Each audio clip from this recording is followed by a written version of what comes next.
Hello everyone, welcome back to Alkaline Hydroxide 784. Well, I have to address the elephant in the room, that is the fact that I haven't posted a GPO video even after my exams finished and instead posted other things. Well, to be honest, I really do want to do other videos as well, but first of all, I kind of procrastinating. I tend to spend way too much time doing one video, and if let's say if I do GPO, then I don't do other videos. If I do other videos, I don't really do GPO. So please forgive me for taking a small break on GPO. But for now, we continue with today's comparison. If you need a reminder, the theme for this set of 5 episodes is the A versus B, right? So yeah, so today we're gonna be looking at top-down versus bottom-up initiatives. So to clarify what that means, top-down means that it is led by the authority or leadership or government, basically the top, the people at the top. Whereas bottom-up means it is led by the people. So like the people who are under the top people. Yeah, in terms of the organizational structure. So now you might be wondering whether I ran out of ideas. Like, what is this? This is so weird. Well, not really. In fact, this might be asked in a GP essay or more likely your AQ. But actually, I do have some troubles trying to figure out some A versus B ideas without resorting to like communism versus capitalism or something like that. Um, um, but yeah, since it's actually more likely to be found in an AQ kind of vibe, I'm gonna look at local examples today. I I will probably be covering some you know worldwide kind of examples as an addendum after this episode. But today we will only be looking at local examples. Yeah, so let's get into the matter. So in what cases would each of these approaches work? So as you know, top down is from the leadership side. Like you, let's say a government enacts a policy or they have like a welfare system or something like that. So it's used for things like preventing smoking, telling people, encouraging people to have kids, making people make healthier choices, subsidizing healthcare, job security, CPF, things like that. So it's kind of like a welfare state kind of actions, or just general like societal things that the government can enact and usually try to enact. So this assumes the condition of people don't really like it, that people don't know better, because when a government does things, it's a bit like the parent making an executive decision for the kid. So in this sense, when they do it, it's because they kind of assume that the people themselves won't make these choices themselves or won't be able to take care of themselves. And this might actually be useful for things like COVID. So like, if the government tells people to social distance, like to do social distancing, wear masks, get the vaccine, things like that, and then they kind of so-called make you do it by having certain measures. And that's basically the government telling people to do this. And you don't really have too much of a choice in it. Even if there is a choice, you don't have that much of a choice. But in a sense, it's useful because it is actually beneficial for the people to do it. But at the same time, there are some cases in which people can take advantage instead of getting the point, the actual message of the thing. So let's say if you have a program encouraging healthy behavior, but like you give rewards, so you're using a reward approach to it, the carrot approach, and people just do it just to get the rewards, but not really continue doing the thing that the government wants them to do. And once they do it, they stop. And this is kind of different from doing it for your own sake and continuing it for the long term in a sense. So that's why top-down approaches, to me personally, I think it's more useful for one-off benefits. So like if you're giving a healthcare subsidy for a surgery, because you're not going to be doing so many surgeries or like doing it regularly, but rather you do it in a critical situation, right? And if let's say the difference between doing it and not doing it is going to be huge, so in that case this is quite useful. But it's not really useful for things that actually requires habits to be made, to me, like in my opinion at least. But I guess there is some some evidence of it working, which we will talk about later. But you know, like for example, if you tell people to do this to get a reward, people may only do that thing during the reward period, like the period of reward, and then once it's done, they just stop doing it. So things like walking or exercising or even recycling, which completely has no like effectiveness in a sense. So that's top-down approaches. Bottom-up approaches, on the other hand, they tend to occur when the government doesn't actually do that thing, or they do not want to do it because of the beliefs of the society, or certain reasons. Or if the issue is so niche and so like affecting such a small minority that the government doesn't find the need to actually do anything about it. Or if it's something very controversial or something like that. So things like, apart from like things like LGBT issues and minority group issues, there's also certain other various charity programs or various things that may not like get enough attention from the government themselves. So the pros of a bottom-up approach is that whoever is doing the program or the decision making may be part of that community as well, or they understand the community better than a government trying to understand the entire population per se. So it's a lot more personal and a lot more targeted in a sense. And it's also more relatable because, as I said, they're more likely to be part of the community or to understand the community. So they they will do a better job at doing the thing specifically and maybe more effectively in a sense. But the cons is that these things are quite small scale. So the quantity is not like the quality is pretty good, but the quantity not that high in a sense. Yeah. So they face a lack of resources, and usually there'll be time and effort constraints because these people have jobs usually, or they have other things to tend to. Whereas if the government is doing something, they will specifically assign people to do that job. So it'll be more likely to have a so-called um, to have a extent of resources put into place. And so generally, bottom-up approaches tend to have lesser resources and have a limited reach. Though in some cases, they can be much more effective for that limited reach that they are reaching in a sense. And there are also certain other kinds of bottom-up approaches like petitions that really may not be as effective as, an actual community program. So petitions may not really get where they were meant to go. So I'll be talking about a few examples. I know this is not an exhaustive list. Definitely there's a lot more things I can talk about. So if you want me to look at other examples, or if you want to look at other examples yourself, you can do that. And as I mentioned, I'll only be looking at local context kind of examples. And maybe I will cover more of these examples in an addendum or something like that. Yeah. So now I'm going to talk about the top-down things, like examples of what I would think of, what comes to my mind when I hear the word top-down initiatives. So I think there's one that's really omnipresent everywhere you go, and that's the National Steps Challenge. So this is the government's attempt to make us lazy people move. Yeah, so how it works, they give free trackers. In fact, I think there's a news recently that said that trackers ran out, so I don't know. They give free trackers to people and tell them, oh, if you walk 10,000 steps, you get some points. If you achieve a certain level of MVPA, which means you're doing some sort of actual exercise, like pretty rigorous exercise that gets your heartbeat up, then you also get some points. And there's also some other smaller things, like if you buy certain healthier choice products, you can scan a QR code and get a few points as well. And now they even have like new challenges, including the most impossible one, which is the sleep challenge. And I'm not even kidding when I say that. Because the challenge requires you to get a certain number of hours of sleep per day. And I'm pretty sure a lot of people would actually find that hard to do.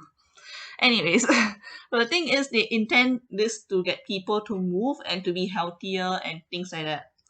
And yeah, if you go to the website, if you're like that, if you want to be kiasu about it, go to the website, read through all the resources there. It's actually quite useful. There's a lot of nice little videos to do some simple exercises, or things that you can do with your parents or your grandparents or whoever it is. But in reality, I mean, there's another way that this could go, because there could be people who just do it to get the rewards, and then once it's done, they don't do it anymore. So let me just describe my, like, my personal experience with what I've seen. So I believe like last year or something. Was it last year or the year before that? Oh, actually, I think when I was in JC, so around 2017, 2018, my parents wanted to participate in this, but I did not participate because I didn't see the point in doing this kind of a thing. So they got like the tracker and everything. And the funniest thing was seeing them trying to get the 10,000 steps as much as possible. And my mom especially would be quite funny, literally just like walking around the house multiple times. And that's the same thing that happened this year. Like that's her way of trying to get the 10,000 steps, literally just pacing around the house. And the thing is, she always does not really get the motivation to do things. If like, once the challenge is over, she's just like, okay, no one cares, that kind of thing. But yeah, the reason why she she's going around the house multiple times is because there's this promise of a reward.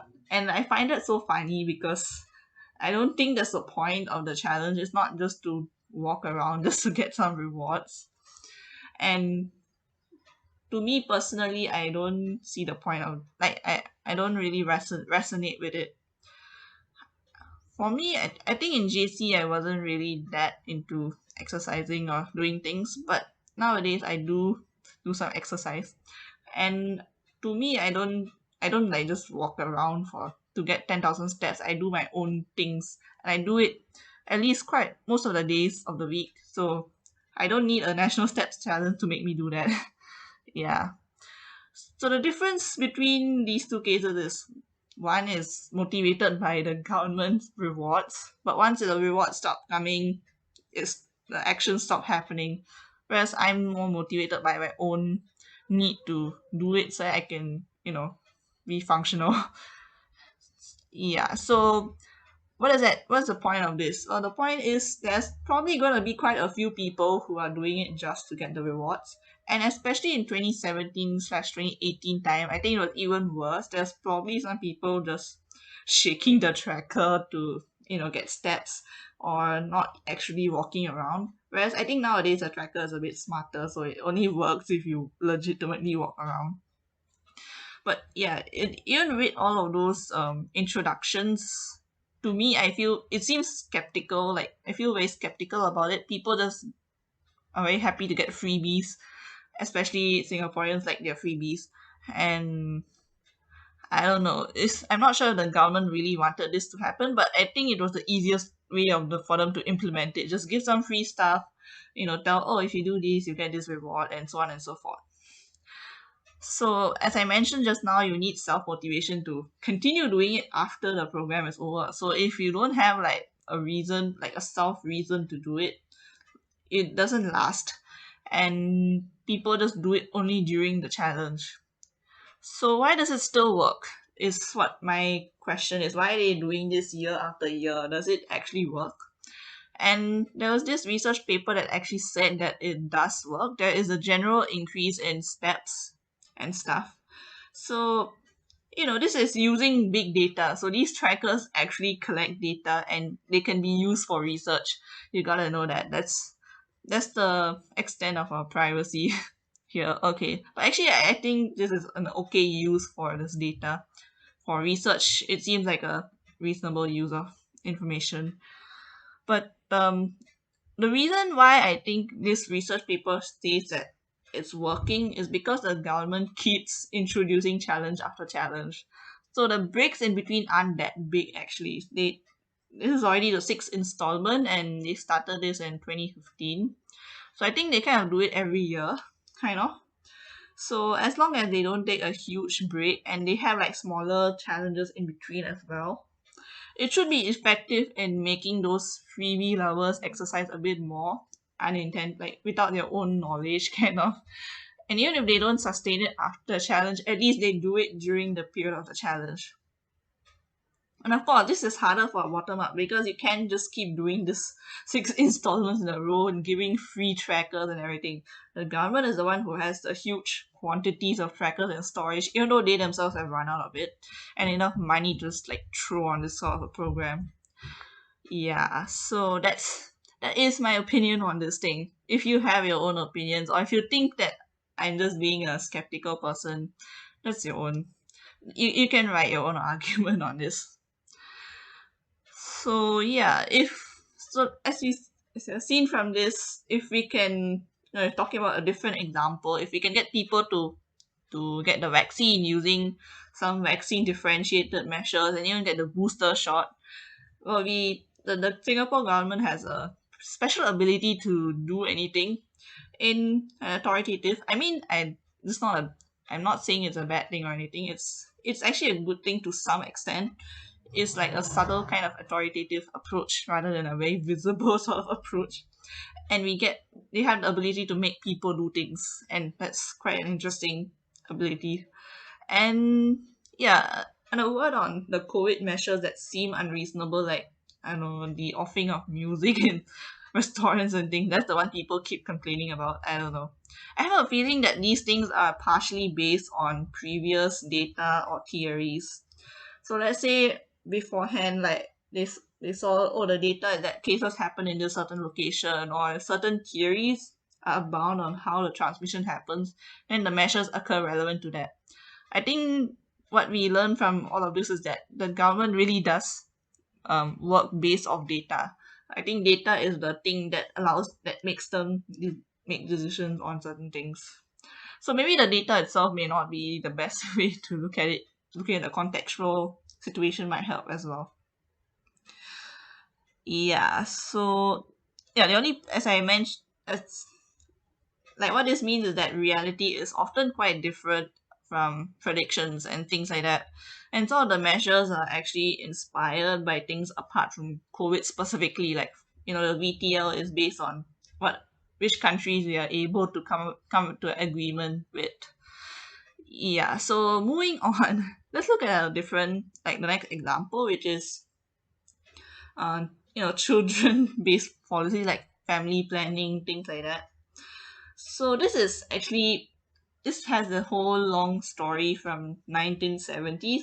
And I've actually talked about this in a different episode. I don't even remember which episode I talked about it.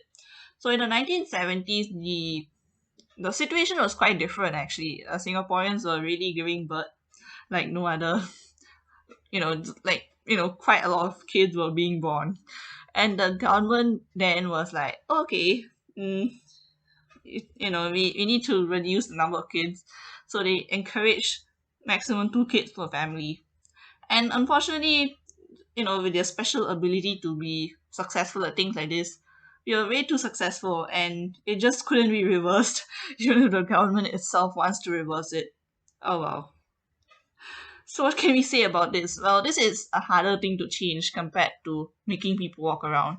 Walking around is easy to do, whereas this is a much more higher commitment thing to do and also requires a lot of other things to fall into place before people can have kids or have a family and things like that. So things like you need money, you need a HDB flat, you need a stable life circumstance and things like that. So basically what I can say about it is that people are not exactly motivated to have kids, especially nowadays, because it's kind of hard to reverse back to that 1970s heyday. And especially with climate change, I think there's actually a reason as well. People don't really want to contribute, like they don't want to have people living in a worse world, honestly. And people don't get HDB early on it's becoming harder for. That's why like people don't want to have kids because they don't have the HDB. They're worried that the world is going to be much worse later on, and things like that. And they don't. They want to earn enough money and things like that. So there's lesser motivation, and it's a lot harder to convince people to do this compared to like walking around or recycling or something else like that. Yeah. So once again, now with the even though there's measures to encourage kids, I think they're trying to make people do the thing, but honestly, it seems like there's not enough being done because even the leave they might have increased it a bit, but it's not the same as the best countries out there, and people just in general are not ready to do it as well. And this one really like requires the self intent for it to happen. You can't like force people to have kids. Yeah. So that is that example. So the next one is recycling. So recycling is the most failed thing I can think of, honestly. And I can say that pretty confidently because you can actually watch the recycling episode. Yeah, there's an episode on recycling. But you know that we are a big fail in getting enough household recycling. And the only thing preventing this from being worse than it actually is the fact that we burn all our trash. Yeah. So yeah, so basically you know that Singaporeans don't actually recycle properly, or like even if they do recycle, it just doesn't end up getting recycled in the end. So in this case, there are both top-down and bottom-up programs for recycling, and it is a very troublesome thing to deal with in the first place.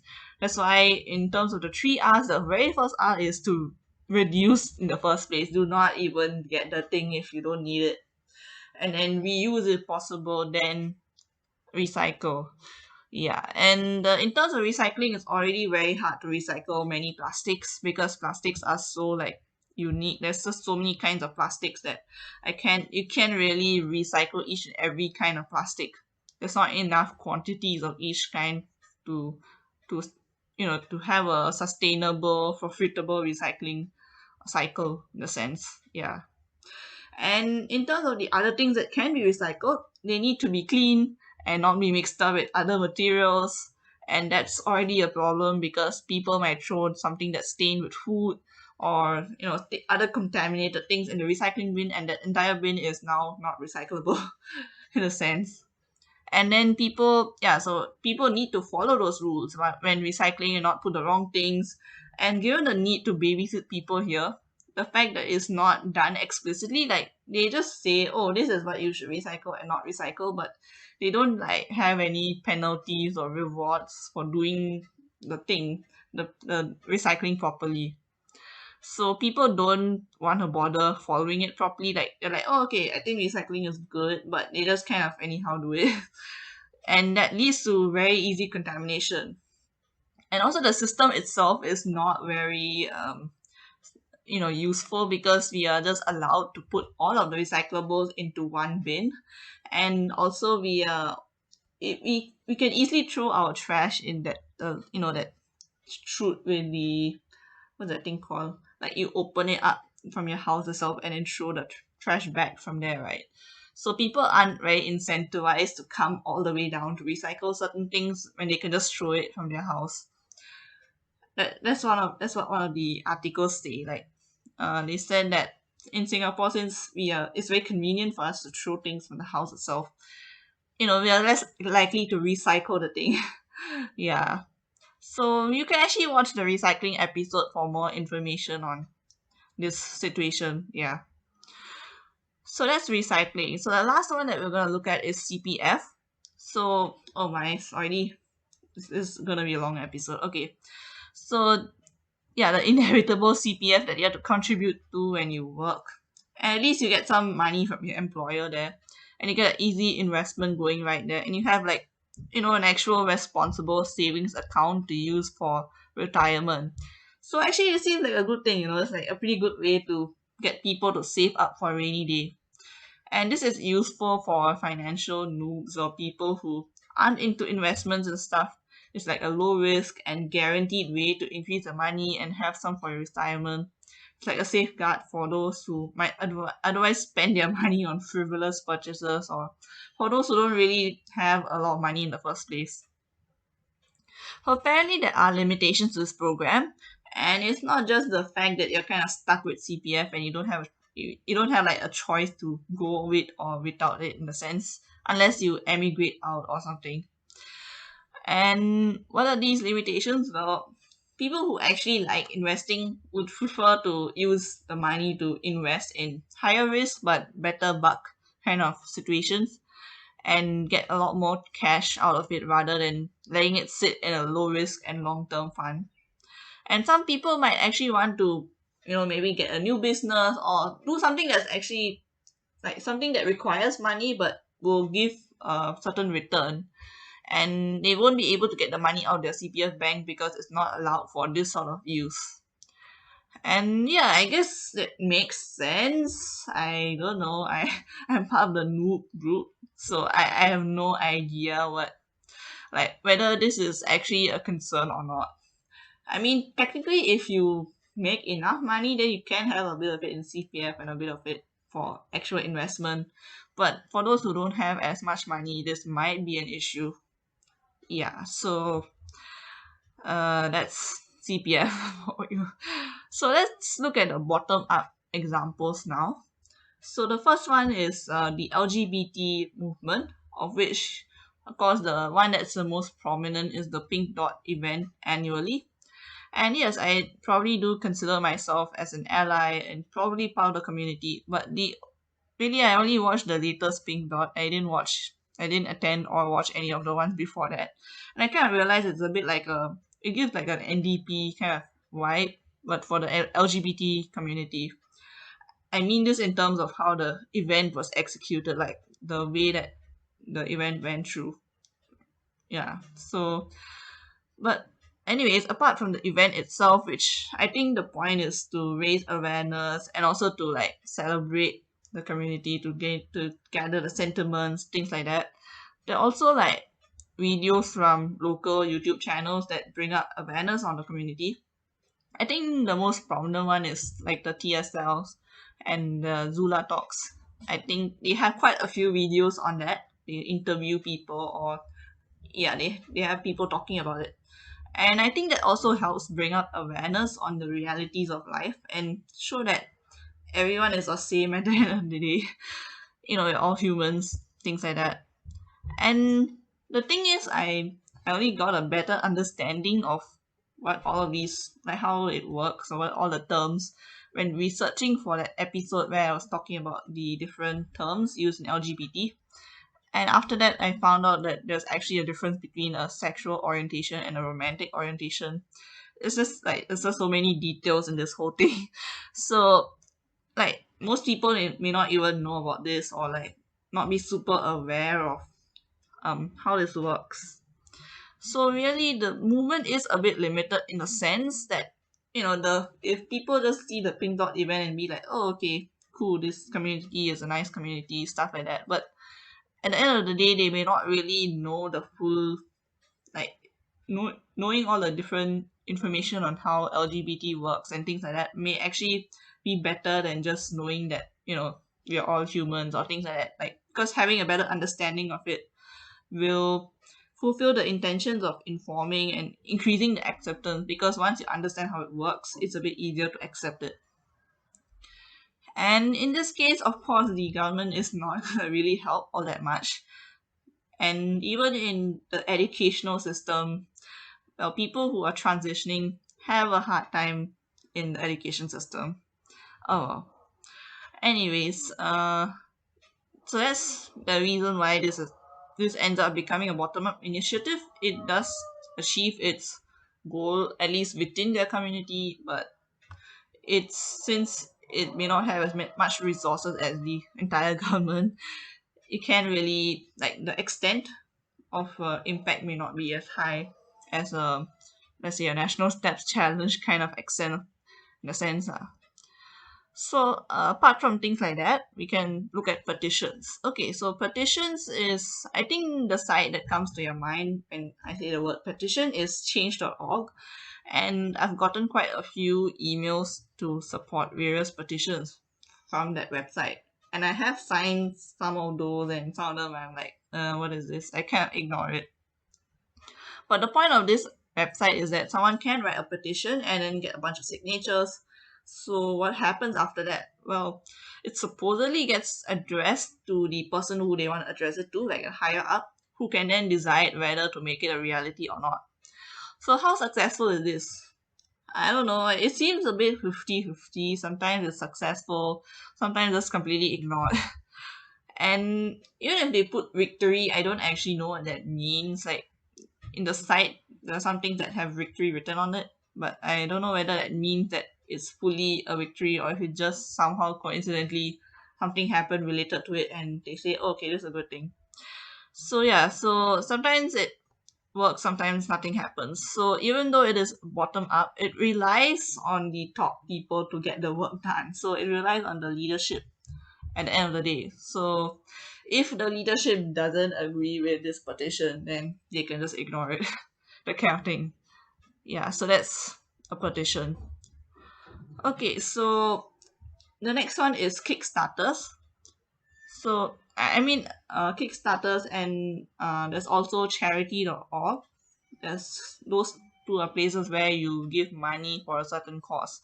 So a Kickstarter is more for, like, if you have cool ideas, you're inventing something like local game developers, local products, and you want funding, or if you want to do some sort of non-profit product in a sense and you want it to be a reality, those who want to help it become a reality will fund them in the Kickstarter.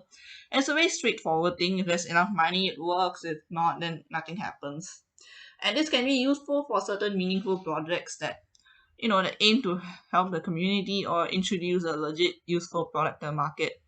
And yeah, giving.sg is the one where it's kind of like a Kickstarter, but it's not for products, rather it's for actual charity kind of events or causes in a sense. So I think that's more relevant to talk about. So the giving.sg has like volunteering opportunities that you can try for, or you can donate, or you can start your own thing to get people to either donate or volunteer for. That's how giving.sg works. Yeah, so the next example, okay, this one I just happened to find it. I searched bottom up initiatives and this is what comes up. It's called the Ground Up Initiative, which is very similar. It's GUI. It's actually quite nearby. It's like somewhere in Yishun. And it kind of encourages like a kampong spirit. So they have like workshops. They grow produce and give it to the community and things like that. They do some celebrations, stuff like that. And it sounds kind of nice actually. Like things like that are kind of like the perfect example of a bottom up initiative. Like they teach people how to have the kampong spirit, or like they teach certain skills that people can learn. And this is pretty small scale. Like at the end of the day, how many people can attend the workshop at one time? But at the same time, they are doing this for a while, so hopefully they do have quite a bit of impact, at least on the people who come and attend these workshops. Yeah, and why did I write this? Okay, education of various kinds. Okay, so apart from, like, I think this one is a bit more diffuse in nature. So let's say if you're going around finding papers to do or resources to help you in your studies in Reddit and YouTube, and also there's different CCAs in schools going around and volunteering. That's kind of like a bottoms up kind of thing also. So like you do work as a CCA or you do a concert and then donate the money, things like that. That's also kind of probably kind of bottom up initiative. And there's a variety of things that are being done, like variety of issues that are being covered by these different groups. And apart from educational resources, there's also things like school experiences and support for the students who are transitioning, if since the MOE since MOE doesn't really support them as much, and also like bring it to light in Reddit. People talk about it on Reddit, and then they give their opinions, things like that, and information on stuff like sex ed or things that and things like depression, anxiety, things that you otherwise don't really talk a lot in school or aren't provided a lot, like you don't get as much information on it in school. So that's the last kind of example. I mean, it's like multiple examples but grouped together. Yeah. So as I mentioned, I'm only looking at local examples today. So maybe in an addendum episode, if you guys would like it, I can look at things like worldwide examples. For example, let's say, the COP25 versus Team Trees slash Team Cs, the difference between those two things and their impacts in a sense. For example, you can look at that in addendum episode and see maybe in what cases top down and bottom up can be effective or not effective. Yeah. So that's the end of this episode. Yeah, this is a bit different in nature. I just talk about each of the examples rather than tell you points on why the top down is better, why the bottom up is better. I think I kind of like glossed over it at the beginning itself, like what are the pros and cons. I gave you some examples. So I think this is more useful for AQ kind of situation. But if you think these examples are useful in your GP essay as well, you can use it for that. So, yeah, I hope you find this episode useful, and I will hopefully not take too long to release the next GPO episode. So, if you did find this episode useful, please press the like button and subscribe. If you like the addendum, please comment below. And with that, I would like to say thank you and bye.